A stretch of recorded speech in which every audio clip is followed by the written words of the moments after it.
믿음의 도리로 살 수 있다고 교훈하여 주셨나이다.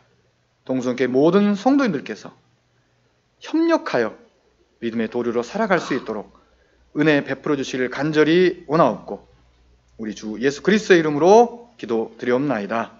네, 감사합니다.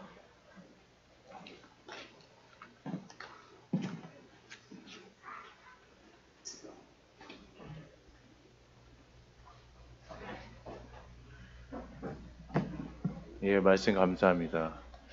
그래서 우리의 소망은 영혼의 닷 같다고 히브리서 기자는 또 말씀하고 있는데요. 그래서 닷이 있으면 흔들리지 않고 어떤 풍랑에도 견딜 수 있다고 생각이 듭니다. 그러면 10분 쉬셨다가요, 이어서 말씀 듣는 시간 갖기로 하겠습니다. 예.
그러면 아래층에 계신 분들은 올라와 주시고요.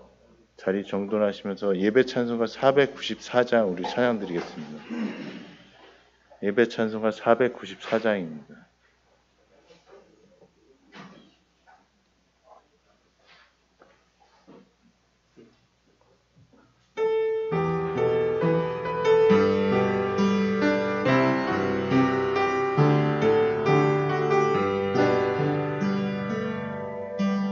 주 나의 모습 보네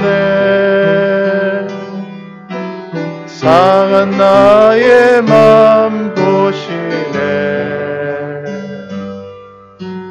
주 나의 눈물 안에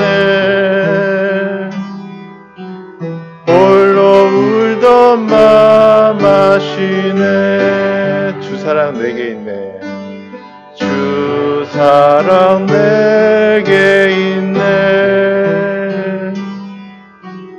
그 사랑이 날 채우네 주네 내게 있네 그 은혜로 날 세우네 세상 소망 다 사라져가도 주의 사랑은 끝이 없으니 살아가는 이 모든 순간이 주 은혜임을 나는 믿네.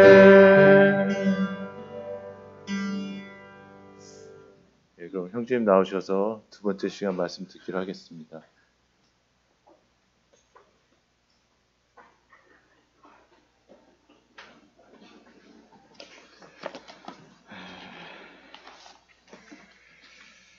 이제 바로 시작하겠습니다. 뭐 인사 또 안 해도 되겠죠. 조선왕조 500년 역사에서 치욕스러운 사건이 수차례 있었습니다. 그 중에서 이제 저에게 손꼽을 하면 저는 그 임진왜란 때 선조의 의주 피난, 진짜 수치스러운 사건이죠. 또 병자호란 때 인조가 당했던 삼전도 굴욕 아시죠? 예, 정말 수치스러운 사건입니다. 치욕스러운 사건이죠.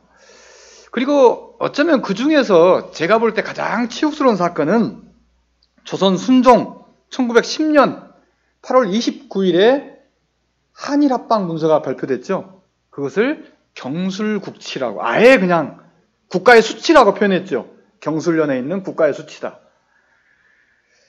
그리고 6.25 이후에 지금도 이 군 작전 통제권이 대한민국 정부에 없어요.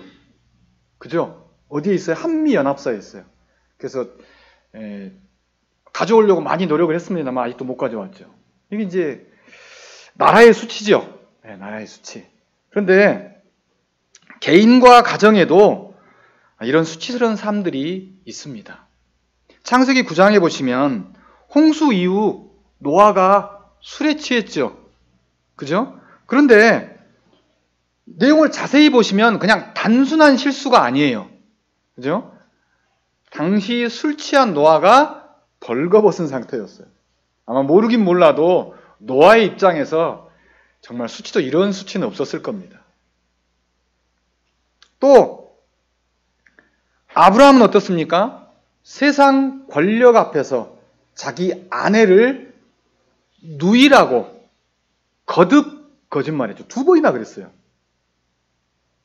아버지 배워가지고 아들도 그랬죠. 이삭도 그랬어요. 그럼 다윗왕은 어떤가요? 다윗왕 밧세바라고 하는 유부녀와 부정을 저질렀습니다. 거기서 끝난 게 아니죠. 자신에게 충성을 다했던 밧세바의 남편 우리아를 살해했습니다.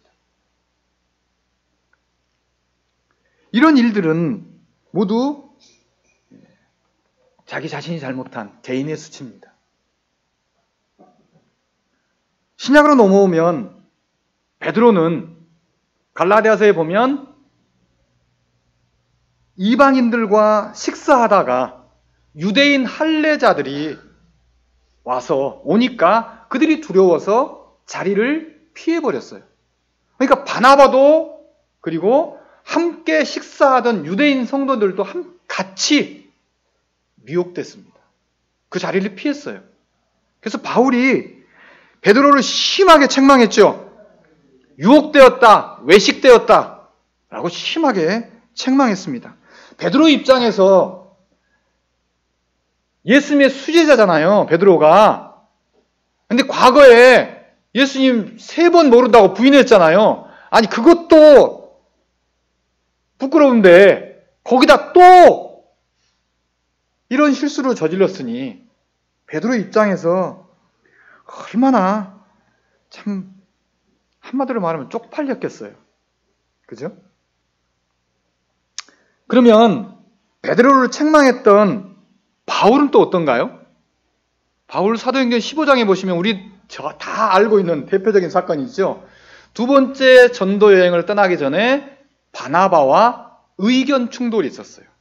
그 충돌로 끝난 게 아니고 성경의 표현을 빌리자면 심하게 다퉜다 그랬어요. 심하게.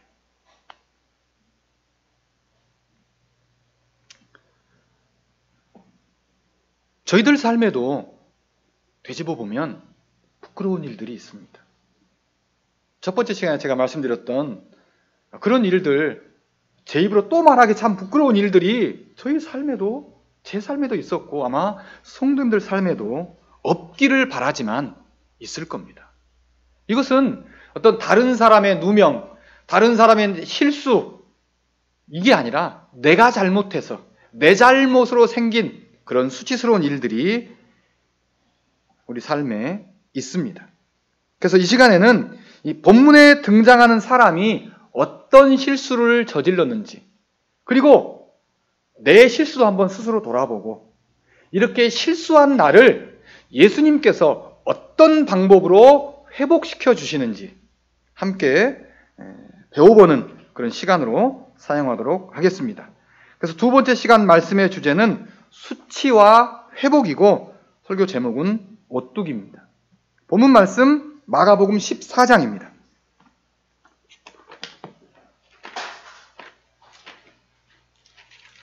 마가복음 14장 51절, 52절. 짧은 절이기 때문에 한 목소리로 읽어보도록 하겠습니다. 신약성경 81페이지 마가복음 14장 51절, 52절. 다 찾으셨죠? 자, 읽겠습니다. 시작.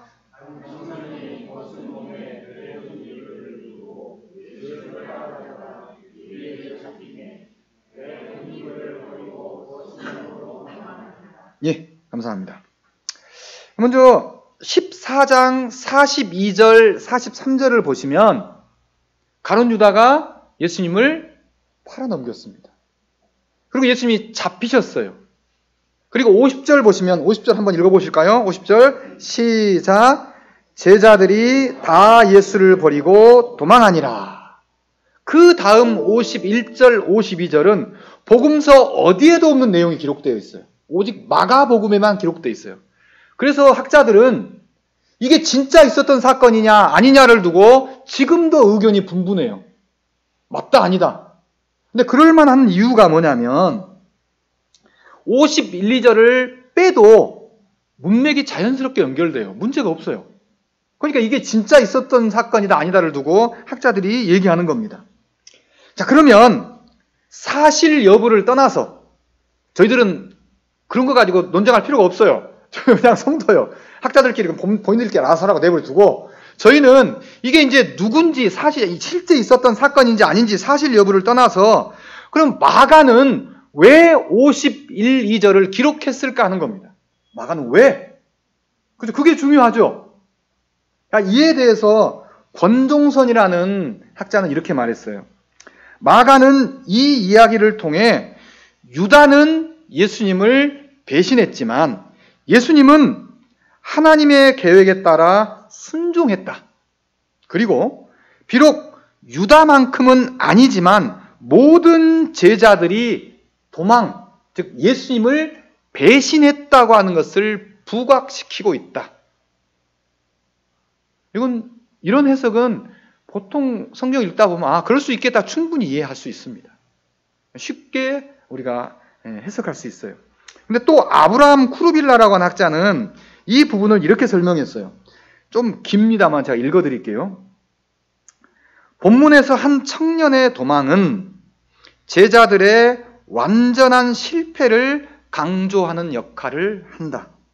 한때 예수님 제자들은 예수님을 따르기 위해 모든 것을 버렸다. 그랬죠? 배도 버렸고 그물도 버리고 가족도 버리고 베드로가 그랬죠. 우리는 모든 것을 예수님을 따르기 위해서 버렸는데 우리에게 있는 보상이 뭡니까? 이렇게 물어봤잖아요. 베드로가 실제로 그랬으니까. 예수님을 따르기 위해 모든 것을 버렸다. 하지만 지금 이 청년의 몸에 속옷조차 남지 않은 것에서 제자들이 예수님에게서 멀어지려고 모든 것을 버렸다는 것을 독자는 어렵지 않게 알 수 있다. 저자는 이 기록으로 주님과 연합이 가져오는 해로운 결과를 피하려고 도망친 제자 무리의 모습을 보여주면서 예수님이 전적으로 버림받았다는 것을 상징으로 묘사한다. 그리고 이 마지막, 즉 제자들은 예수님에 대한 충성 대신 수치를 택했다. 이렇게 설명했어요. 이거 한마디로 줄이면 이렇게 됩니다. 계속 예수님 곁에, 그때 그 당시 제자들 입장입니다. 그 예수님이 잡혀가신 그 상황이잖아요. 그죠? 계속 예수님 곁에 있다가는 무슨 봉변 당할지 모르니까 그냥 일단 피하고 보자. 요거예요. 여기에다가 제 짧은 식견을 덧붙이자면 저는 여기서 한 청년의 도망은 마가 자신의 수치를 표현하는 것이라고 저는 생각했어요. 왜냐하면 마가가 바울과 1차 전도 여행 가다가 중간에 돌아와 버렸어요. 그죠? 자기의 부끄러움이거든. 자기 수치스러운 모습이거든요. 그렇기 때문에 다른 복음서에는 이걸 기록할 이유가 없는 거예요. 마가 자신 개인의 얘기니까. 그렇다고 예수님께서 잡히실 때 배 혼이불을 버리고 도망간 사람이 마가라는 얘기는 아닙니다. 사실 저희는요, 여기서 도망간 사람이 많이 들었어요. 어떻게 들었냐? 요한이나 마가 둘 중에 하나일 거다. 이렇게 들었어요. 그리고 그렇게 배웠어요. 근데 그래서 그렇게 알고 있어요. 그런데 본문을 아무리 찾아봐도 이 청년이 누구라고 특정하지 않아요. 그죠? 이 청년이 누군지 힌트를 전혀 제공하지 않아요. 그래서 이 말씀과는 말씀의 흐름과는 상관없는 얘기지만 저희가 성경을 공부하고 교제할 때 불확실한 것 가지고 논쟁할 필요가 없어요. 네가 맞네 내가 맞네 할 필요가 없어요. 불확실한 것은 성경이 분명히 밝히고 있지 않은 것은 그럴 수도 있고 아닐 수도 있다. 이러면 되는 거예요. 그럼에도 불구하고 우리는 이 청년이 누군지 알고 싶어. 참 사람 특이하죠? 그래도 알고 싶어. 그러면 이제 성경을 봐야죠. 이게 누군지. 성경을 보면, 문맥을 보면 14장을 쭉 읽어보면 당시 예수님과 함께 겟세마네 동산에 있었던 제자들 중에 한 사람일 거라는 그런 추측을 충분히 해볼 수 있어요. 그죠? 성경 읽다 보면 충분히 그럴 수 있어요. 엉뚱한 사람이 도망가진 않았을 거니까. 그런데요, 참 특이한 것은 50절 보면 제자들이 다 예수님을 버리고 도망가니라 그랬잖아요. 근데 원문은 그렇게 안 나와 있어요. 원문은 모든 사람이 이렇게 나요. 모든 사람.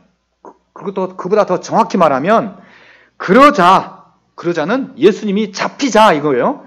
예수님이 잡히자 모든 남자들이 그를 버리고 도망쳤다 이렇게 나와요. 제자들이라는 표현이 안 나와요. 50절은. 문맥의 흐름을 보면 제자들인데 50절은 그렇게 말하고 있지 않아요.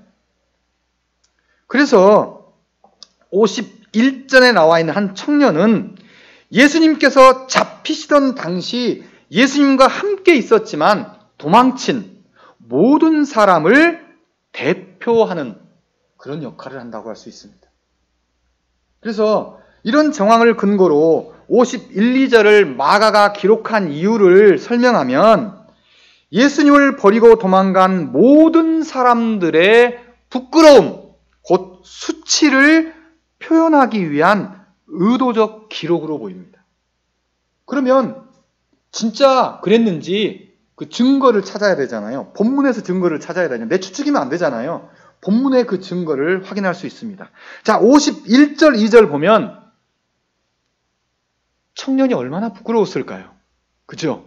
모든 사람 앞에서 자신의 벌거벗은 몸이 드러났어요. 첫째 시간에 목욕탕에 있을 때는 안 부끄러워요. 다 벗었으니까. 근데 이 청년은 얼마나 부끄러웠겠어요.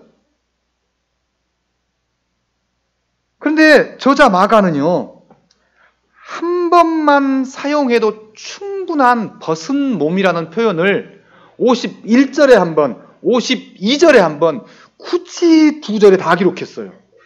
이거 한 번만 얘기해도 충분해요. 그죠? 짧은 절인데, 긴 절도 아니고, 한 번만 써도 충분한데, 굳이 2절에 다 기록했어요.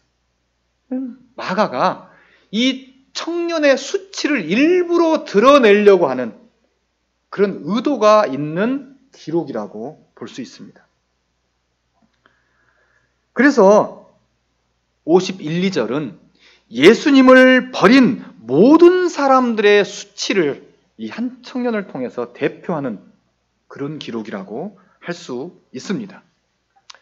자, 그러면 지금 저희는 어떤가요?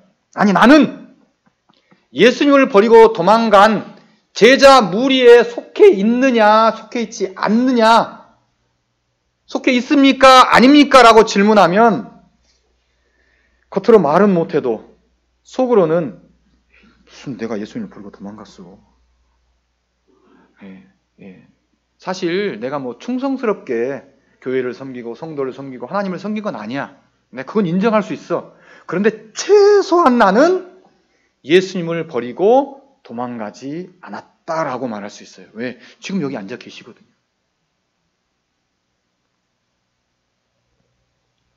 그러면 당시 제자들은 어땠을까요? 당시 제자들도 저희와 똑같은 생각 했을까요? 안 했을까요? 했어요. 14장 30절 31절 봐보세요. 베드로가 예수님께 장담했죠. 내가 결코 예수님을 버리고 도망가지 않겠다. 베드로만 그랬나요? 그 뒤에 제자들도 똑같이 말했어요. 내가 예수님을 버리고 도망가지 않겠습니다. 예수님을 배신하지 않겠습니다. 라고 말했어요. 그런데 상황이 닥치자 50절 모든 사람들이 예수님을 버리고 다 도망갔습니다. 그래서 최소한 나는 예수님을 버리고 도망가지 않겠다. 도망친 제자가 아니라고 나는 도망가지 않겠다고 말하는 나에게 저자 마가는 51절, 52절 한 청년이라는 단수를 사용해서 너희도 마가복음을 읽고 있는 독자 너도 예수님을 버리고 도망친 무리 속에 있다라고 말한 게 아니에요. 한 청년 단수잖아요. 예수님을 버리고 도망간 사람이 바로 너다! 이렇게 말하는 겁니다.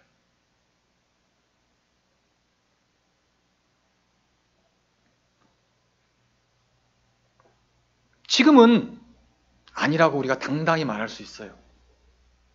난 결코 예수님을 버리고 도망가지 않겠다. 예수님을 내가 외면하지 않겠다. 모른 채 하지 않겠다. 그런데 상황이 닥치면요. 저희 장담할 수 없습니다. 우리가 그렇게 연약한 존재라고 하는 것을 인정하라는 겁니다. 마치 아브라함 쿠르빌라가 말한 것처럼 구원받을 당시에는 내 모든 것을 버리고 내가 예수님을 섬기겠습니다. 라고 말했지만 지금은 그리스도인이라는 이 이름 때문에 받게 될 불이익, 그리스도인이라는 이름 때문에 받게 될 어떤 손해, 이런 것 때문에 내가 그리스도인이라고, 내가 하나님을 믿는 사람이라고 당당하게 밝히지 못하는 그런 사람이 바로 너 아닌가? 이렇게 지적하고 있는 겁니다. 베드로가 그랬죠. 베드로가 언제 그랬어요? 예수님 재판할 때. 사실 비교예요. 예수님 재판하잖아요. 그죠? 대제사장이 예수님 재판해. 베드로를 누가 재판해요? 여자아이가 베드로를 재판하는 거예요. 비교하는 거예요. 베드로가 그때 예수님 부인했죠. 왜? 내가 예수님 안다고 했다가는 큰일 나게 생겼거든. 내 이익, 내 안위. 그것 때문에 베드로가 예수님 부인했잖아요. 모른 척 했잖아요. 그런 사람이 바로 너 아닌가? 한 청년이라는 단수가. 이렇게. 그리고 너도 장담하기 어려울 거다. 나도 장담하기 어려운 사람이다라고 하는 것을 인정하라고 합니다. 사실 저희는 예수님을 떠날 거라는 생각을 해본 적이 없어요. 그렇죠? 그리고 실제 안 떠났어요. 그런데 가만히 생각해 보면 마치 베드로처럼 내가 예수님 믿는 사람이라고 얘기했을 때 나에게 닥칠 불이익 때문에, 내가 당할 수치, 부끄러움 때문에 나는 하나님 믿는 사람입니다라고 당당하게 말하지 못한 그런 과거가, 그런 경우가 우리 삶에 있었습니다. 있을 수 있습니다. 물론 없을 수도 있죠.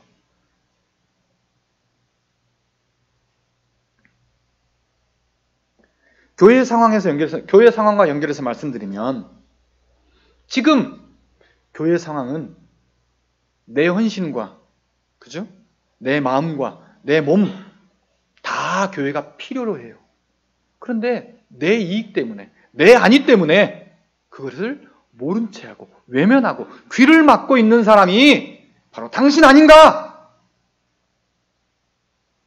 부끄러운 줄 알아라. 벗은 몸이란을 통해서 마가가 마가복음을 읽는 독자인 우리에게, 아니 나에게 지금 그렇게 말하고 있는 겁니다. 부끄러운 줄 알라. 아주 오래된 영화죠. 광해 아시죠? 광해. 네. 광해라는 영화에 이런 대사가 나옵니다. 당시 명나라가 요구하는 모든 것을 다 들어주자. 그대로 다 해줘야 된다. 아니 더도 해줘야 된다. 라고 말하는 그 신하들이 그렇게 말했을 때 당시 왕이었던 광해군이 이렇게 말하죠. 부끄러운 줄 아시오. 어쩌면 우리도 부끄러운 삶을 살고 있으면서도 당시 대신들처럼 부끄러움을 모르거나 아니면 자신을 합리화하고 있는지도 모르겠습니다. 내가 주님 이렇게 섬기는 것은 어쩔 수 없는 거야. 내가 이 상황에서 어떻게 주님 잘 섬길 수 있겠어? 프랭클린이라는 사람이 이런 말을 했어요. 죄송합니다. 악은 자기 자신이 부끄러운 줄 안다, 모른다? 안다는 거예요. 알아요. 그래서 가면을 쓴다 이렇게 나와요. 무슨 말이에요? 자기 합리화한다는 거예요. 여러분들 어떤 실수하면 부끄러운 줄 알아요, 몰라요? 알죠. 알아요. 그래서 어떻게 해요? 변명하잖아요. 자기 합리화해요. 최근에 어떤 뉴스를 보니까 초등학교 얘기가 또 나오더라고. 어떤 학부모가 단체 사진에 자기 아들 없다고 선생님을 협박했어요. 가만두지 않겠다고. 그거 뉴스를 보고 있으면 도대체 저 사람은 부끄러움이 뭔지를 모르는 사람 같아.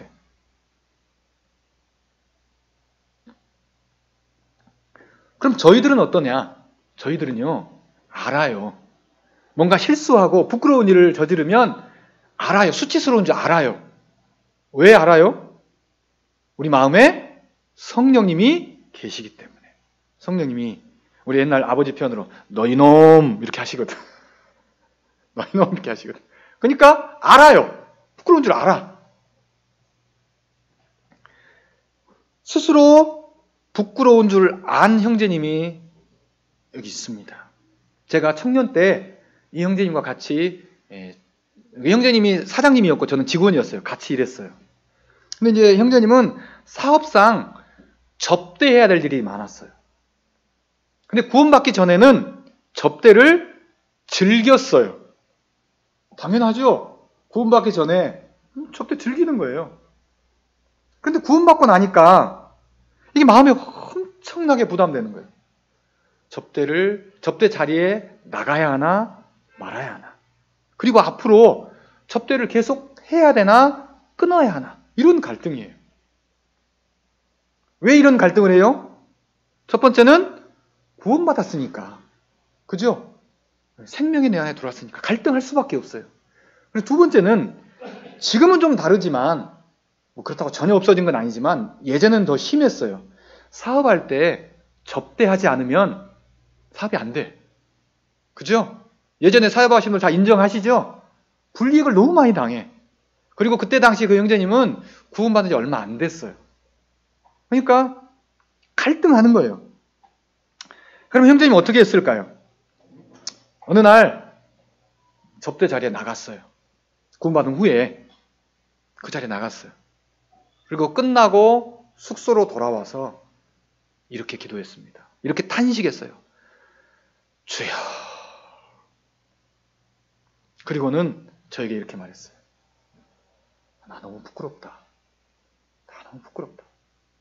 제가 그 옆에 있었거든요. 그렇다고 제가 접대 자리에 나간 건 아니에요. 오해하지 마세요. 저는 접대 안 했어요. 저 밖에서 기다렸어요. 근데 이미 스스로 부끄러운 줄 알았어요. 접대하는 것 자체가. 근데 돌이키지 못했어요. 성도님으로부터, 교회로부터 점점 멀어지고 결국 모임을 떠났고 지금은 제가 소식을 잘 모르겠습니다. 어떻게 됐는지. 이처럼 저희도 직장에서 수요일날, 금요일날 만약에 회식이 잡혀요.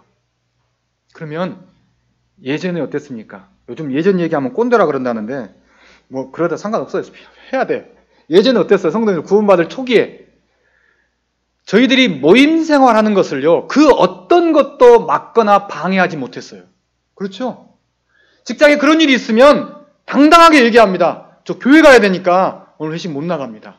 라고 집회 참석해서 성도들에게 교제하고, 그런 자신이 자랑스러웠고 기쁨이었어요.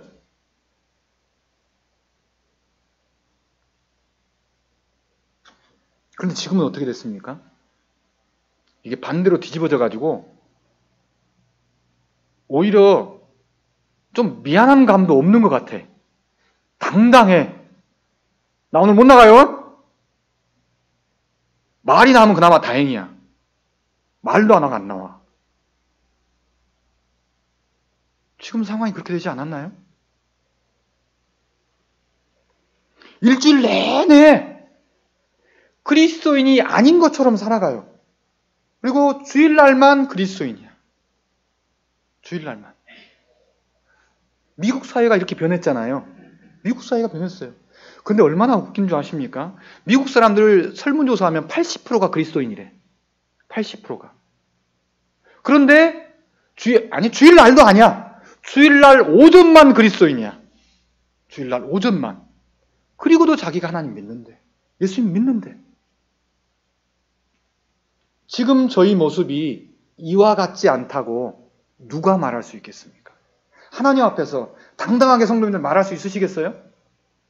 지금 대한민국이 이렇게 변했습니다. 그래서 마가는 오늘 본문을 통해서 저와 성도님들에게 예수님을 버리고 도망간 제자, 곧 내 유익을 위해, 내 안위를 위해 예수님을 모른다고 외면하는 제자가 바로 당신 아닌가?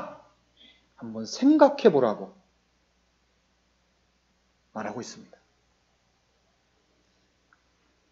그래서 나는 결코 예수님 버리고 도망가지 않겠다고 베드로처럼 장담하지 마십시오. 왜냐하면 고린도전서 10장 12절에 그런즉 선줄로 생각하는 자는 넘어질까 조심하라.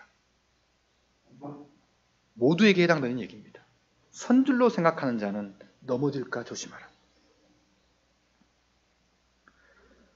혹시 아닐 수도 있지만 내가 지금 내 상황이 내 실수 때문에, 내 죄 때문에 부끄러워서, 수치스러워서 좌절하고 있고 낙심하고 있다면 이런 나를 예수님께서 어떻게 하실까요? 이런 나를 예수님께서 어떤 방법으로 회복시켜서 오뚜기처럼 다시 일어나라고 하실까요? 본문을 통해서 확인해 보겠습니다. 먼저 14장 51절, 52절 보시면 배혼입을이라는 단어가 나옵니다. 그죠? 근데 이 배혼입을이라는 동일한 단어예요. 똑같은 단어가 15장, 안 찾지 마세요. 15장 46절에 나오는데 거기서는 배혼입을로 번역되지 않았어요. 세마포, 그리고 그것, 이것 이렇게 번역됐어요.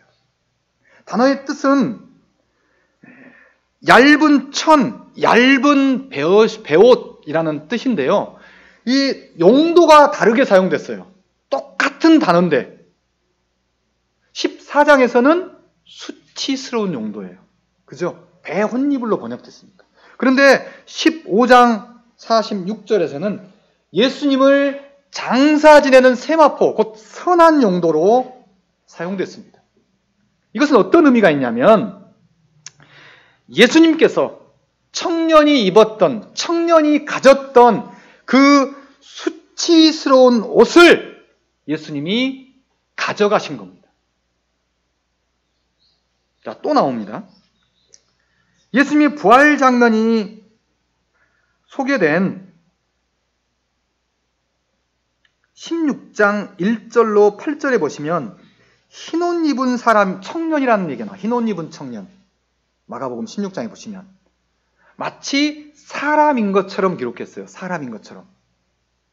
근데 마태복음은 주의 천사 그랬어요. 누가복음은 찬란한 옷을 입은 두 사람. 근데 마가복음만 청년이라고 했어요. 청년. 마치 사람인 것처럼. 14장 51절에 등장하는 이 청년이란 단어가요. 16장 예수님이 부활 장면에도 똑같은 단어로 사용됐어요. 14장의 청년이란 단어가 16장에 똑같다니까요. 그리고 마가복음에서 청년이라는 단어는요. 14장과 16장 딱 두 곳만 사용돼요. 다른 곳에는 이 단어를 사용하지 않았어요. 그래서 마가복음을 읽는 독자로 하여금 15장의 세마포, 16장의 흰 옷 입은 청년이라는 단어를 읽는 순간 14장의 배 혼이불과 한 청년이 생각나도록 마가는 의도한 거예요. 또 16장에 보면 한 청년이 배 혼이불을 입었잖아요. 근데 아니 14장에 16장에는 어떤 옷을 입었어요? 흰옷. 그죠? 근데 이 흰옷이라고 하는 단어도 마가복음에 딱 두 군데 나와요. 마가복음 9장 예수님의 변화산에서 예수님이 입었던 옷, 예수님이 변화됐잖아요. 하얀 옷으로 똑같은 단어가 사용됐어요. 자, 이런 것들을 종합해 보면 예수님께서 14장 한 청년에게 자신의 영광스러운 옷을 입혀주신 겁니다. 구체적으로 설명하면 벌거벗은 수치의 옷은 예수님이 가져가시고 예수님이 입으셨던 흰옷이라고 하는 이 영광스러운 옷을 14장 청년에게 입혀주신 겁니다.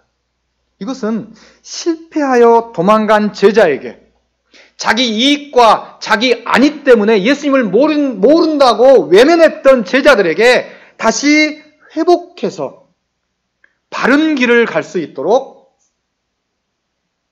힘을 주시고 격려하시고 오뚜기처럼 다시 일어나라고 마가가 의도한 겁니다. 저희도 삶을 돌아보면 예수님을 버리고 도망간 제자가 아니라고 말할 수 없다고 방금 말씀드렸잖아요. 그죠? 저희도 예수님을 외면한 적이 많아요. 내 욕구 때문에 예수님 잠깐만요. 예전에 어르신들이 이런 얘기를 많이 했어요. 예수님 잠깐만 뒷방에 계세요. 그런 표현 들어보셨죠? 예수님 잠깐만 뒷방에 계세요. 내가 얼른 갔다 올게요. 그리고 내가 하고 싶은 거 해. 그리고 하고 싶은 거 하고 와서 다시 문 열어. 예수님 나오세요. 이건 예수님을 외면하는 거잖아요. 내 욕구를 위해서 내가 하고 싶은 거 하려고. 우리도 이런 삶을 살지 않는다고, 살지 않았다고, 앞으로 살지 않는다고 누가 장담할 수 있겠어요? 그런 삶을 지금 살고 있는 사람이 바로 너 아닌가? 마가가 이렇게 지금 말한다고 그랬잖아요. 그런데 예수님은 14장에 등장하는 이 한 청년에게 수치스러운 옷을 가져가시고 흰옷이라고 하는 영광스러운 옷을 입혀주심으로 실패한 나를,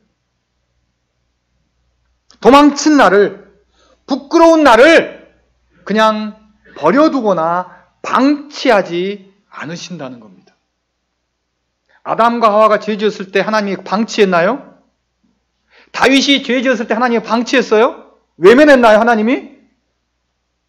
심지어 사울까지도 기회를 주셨어요. 다시 회복할 수 있도록. 아나니아와 삽비라에게도 기회를 주셨죠. 다시 회복할 수 있도록. 그들이 입은 수치스러운 옷을 예수님이 가져가시고 예수님이 입으셨던 영광스러운 옷을 그들에게 입혀주셨던 겁니다. 그래서 예수님이 저희에게 이렇게 말합니다. 비록 너희가 실패했지만, 비록 너희가 수치스럽다고 여기지만, 비록 너희가 죄와 어떤 실수 때문에 지금 주저앉아 있지만 그 부끄러운 부끄러운 옷을 내가 가져갔다. 그리고 내가 가져간 것으로 끝난 것이 아니라 내 영광스러운 옷을 너에게 입혀줬으니 너는 다시 일어나서 오뚜기처럼 일어나서 제자로서의 삶을 살아갈 수 있다라고 말하는 것입니다. 그래서 저희는 오뚜기처럼 다시 일어나야 합니다. 아니, 일어나지 않으면 안 됩니다. 왜요? 내 부끄러운 수치를 예수님이 대신 가져가셨기 때문입니다.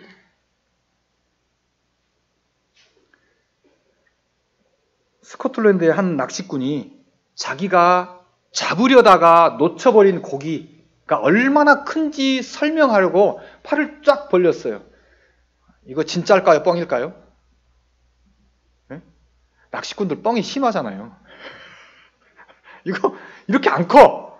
근데 이렇게 크다고 설명하려고 하다가 이렇게 하다가 마침 찻잔을 들고 가는 그 종업원과 부딪히는 바람에 찻잔이 땅에 떨어져서 깨져버렸고 그 차가 하얀 깨끗한 벽에 묻어버렸어요. 얼룩이 생겨버렸어요.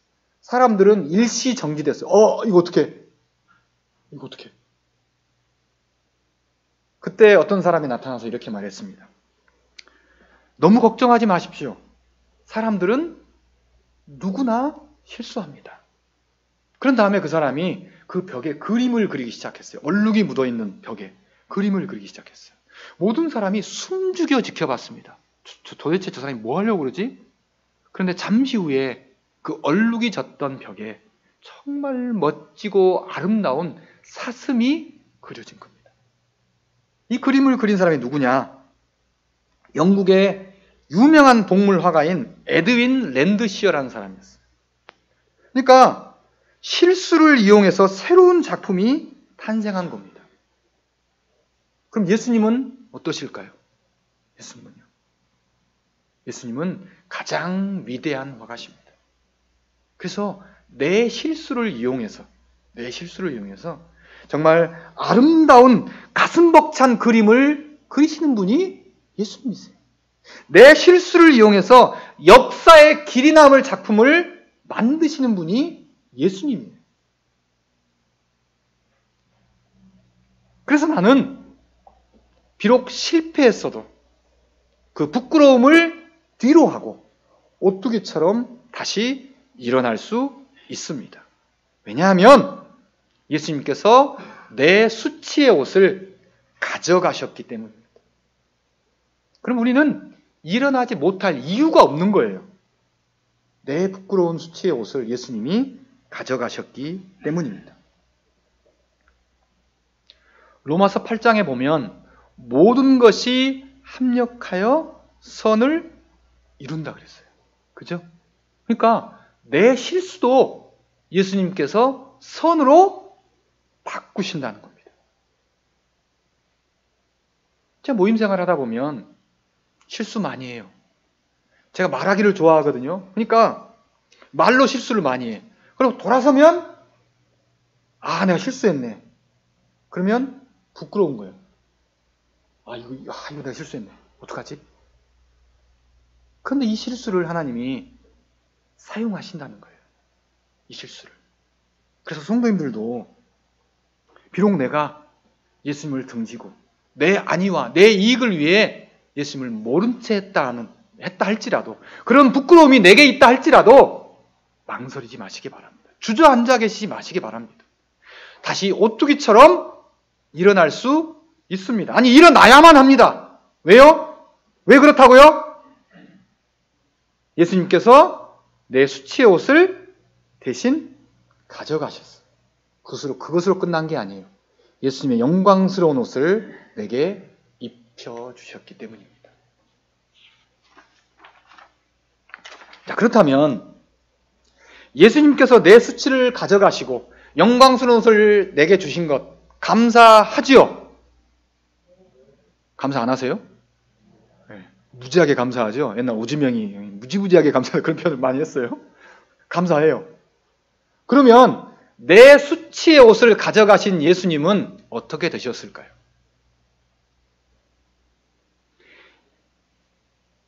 14장 51절, 52절 보시면 벗은 몸이라는 그 단어가 2번 나온다 그랬죠? 청년이 2번 벗은 거예요. 그러니까. 그런데 15장 17절, 20절 보시면 예수님도 2번 벗으셨어요. 2번. 이건 그냥 단순한 기록이 아니에요. 그냥 어떻게 하다 보니까 이렇게 기록된 게 아니에요. 의도가 있는 겁니다. 무슨 의도냐? 예수님께서 나의 수치를 가져가셨다. 이것으로 끝난 게 아니에요. 그걸 넘어서는 거예요. 뭘 넘어서요? 어떻게 넘어선 게 뭐냐? 예수님께서 내가 당해야 할 수치를 대신 당한 겁니다. 하나님 앞에서. 내가 당해야 할 부끄러움을, 내가 당해야 될 벌을 예수님이 대신 받은 거예요. 이것이 하나님의 공의입니다. 자, 그럼 본문을 쓴 마가는 회복됐을까요? 안 됐을까요? 마가가 이걸 자기가 썼잖아요. 그죠? 그럼 마가는 회복됐어요? 안 됐어요? 첫 번째 전도여행 때 그냥 집으로 돌아와 버렸어. 회복됐을까요? 안 됐을까요? 성경에 증거가 있어요? 없어요? 있습니다. 디모데후서 4장 11절에 보시면 바울이 이렇게 말했어요. 바울이 마가 때문에 바나바하고 싸웠잖아요. 저거 어떻게 데리고 가냐 저거. 죄송합니다. 저것이라 그랬어. 예수님 제자 보고 이것저것 그랬죠. 저거 어떻게 데리고 가냐 저거. 돌아가 버린 저거를. 이번에 같이 가서 또 돌아가면 어떡할 거냐. 심하게 싸웠잖아요. 바울이 안 데리고 갔어요. 근데 디모데후서 4장 11절 보면 바울이 그랬어요. 마가를 데려오라. 그가 내게 유익하다 그랬어요. 유익하다. 마가는 회복됐습니다. 자, 그러면 요한복음에 보면 또 회복된 사람이 두 사람 나와요. 두 사람. 예수님이 십자가에서 죽으셨을 때 아리마대 사람 요셉과 니고데모가, 그죠? 회복됐어요.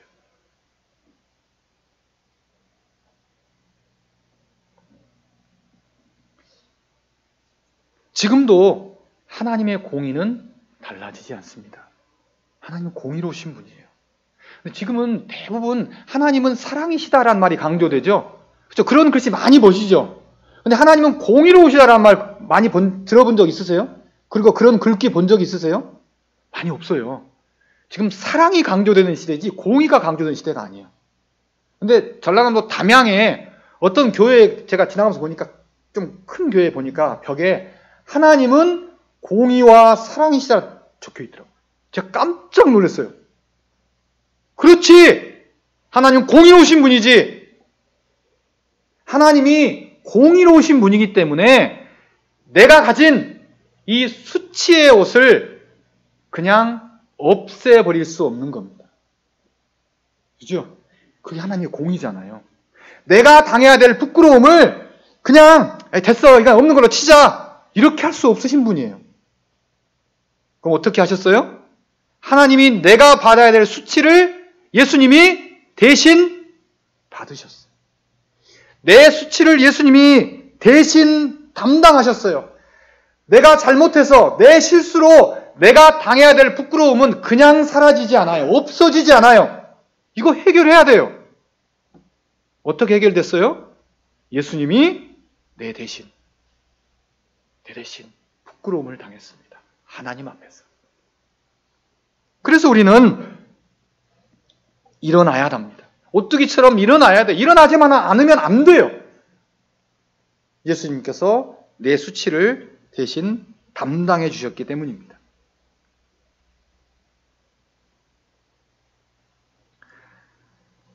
오늘 본문 그리고 내 삶을 볼 때 스스로 부끄럽고 실수, 죄 이런 것 때문에 수치스러워서 교회 생활하기 어렵고